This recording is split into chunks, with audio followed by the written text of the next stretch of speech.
So I recently got in this heated discussion with one of my adult children, and they ended up calling me judgmental and accused me of being pushy about some of their life decisions.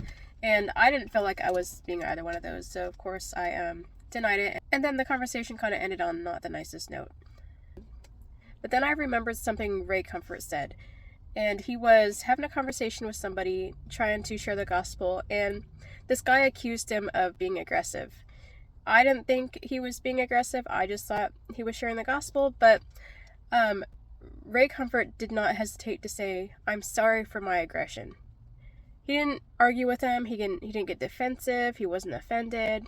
He just said, "I'm sorry for my aggression," and then he got permission to continue sharing the gospel. So as soon as I had a chance, just by then my son had left and he wasn't home anymore. So I ended up calling him and I just said, "Hey, I'm sorry that I was being judgmental and I'm sorry that I was being pushy."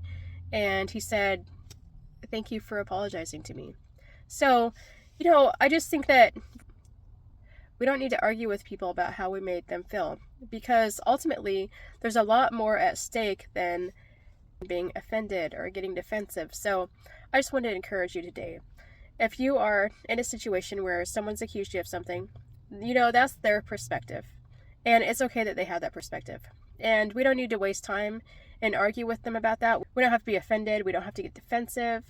But just simply saying a real apology, "I'm sorry for that." Not, "I'm sorry you feel that way.